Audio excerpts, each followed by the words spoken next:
ଆମର ନା 62 ବର୍ଷ 1962 ନା 62 ନା କେବେ 14 ବର୍ଷ ଆସିଲା ନା 62 ଥିଲା ମୁଁ ଇଏ ମୋର ମନେ ପଡୁନି ନାଇଁ ମୋ ପିଲା ଅଛୁ ଆମେ ନନା ବ୍ରାହ୍ମଣ କରିକି ପୁରା ପିଲା ଚେଙ୍ଗା ଅଛନ୍ତି ଆପଣ ସିନା ଫୋନ କରୁଛନ୍ତି ଡିଷ୍ଟର୍ବ କରୁଛନ୍ତି ଆମର ଏଇଟା 15-17ଟା କଲ୍ ଅଛି ନା ପାଠ ହଉଛି ଶୁଣ ଗୋଟେ କଥା ହେଲା ଶୁଣ ହଉଛି ଯେ କନ୍ୟାର ପିତାକୁ ଡାକିବ ଆଗେ ନା ବରର ପିତାକୁ ଇଏ ବରର ପିତାକୁ ଡାକ କନ୍ୟାର ପିତା ଡାକ ଏକା ବେଳେ ଆମେ କରିଦୁ ଆଉ କଥା ଶୁଣ ଇଏ ଗୋଟେ କଥା ହେଲା କଣ ନା ପୁଷ୍କରା ଦୋଷ ଲାଗୁଛି ପୁଷ୍କରା ଦୋଷ ଲାଗୁଛି ସେ କଣ କରିଲେ ଲେଖିଦେବ ଆମେ ଛାଡ଼ିଦେବୁ ତମେ ଛାଡ଼ିବୁ ଆଉ ପାଠ ଅଛି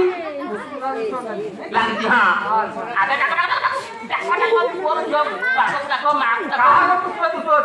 ଇଏ ତ ବରର ପୁଷ୍କରା ଦୋଷ ଲାଗୁଛି ଝିଅର ପୁଣି କି ନାଗ